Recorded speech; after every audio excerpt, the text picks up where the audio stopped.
నాగర్ కర్నూలు జిల్లా పల్కపల్లిలో గంజాయి సాగు కలకలం రేపింది. మత్తుకు బానిసైన నాగన్లు మధు ఏకంగా తన ఇంటి పెరట్లోనే గంజాయి మొక్కలు సాగు చేస్తున్నాడు. హైదరాబాద్ లో గంజాయి విత్తనాలు సేకరించి 2 ఏళ్ల నుంచి సాగు చేస్తున్నట్లు గుర్తించారు. అనుమానంతో పోలీసులు తనిఖీ చేసి 20 గంజాయి మొక్కలు స్వాధీనం చేసుకున్నారు. మధును అదుపులోకి తీసుకుని పోలీసులు విచారిస్తున్నారు.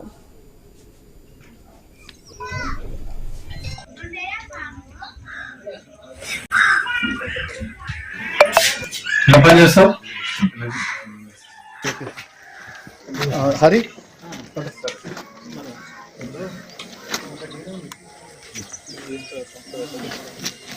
ఇంకో లైట్ కూడా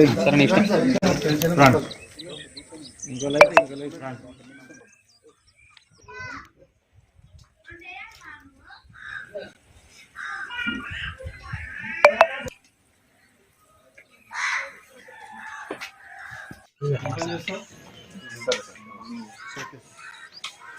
హరి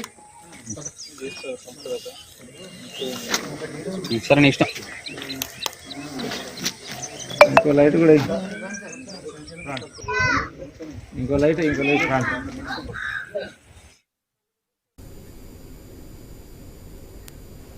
నాగర్ కర్నూలు జిల్లా పల్కపల్లిలో గంజాయి సాగు కలకలం రేపింది. మత్తుకు బానిసైన నాగన్లు మధు ఏకంగా తన ఇంటి పెరట్లోనే గంజాయి మొక్కలు సాగు చేస్తున్నాడు. హైదరాబాద్ లో గంజాయి విత్తనాలు సేకరించి 2 ఏళ్ల నుంచి సాగు చేస్తున్నట్లు గుర్తించారు. అనుమానంతో పోలీసులు తనిఖీ చేసి 20 గంజాయి మొక్కలు స్వాధీనం చేసుకున్నారు. మధును అదుపులోకి తీసుకుని పోలీసులు విచారిస్తున్నారు. ఇంకో లైట్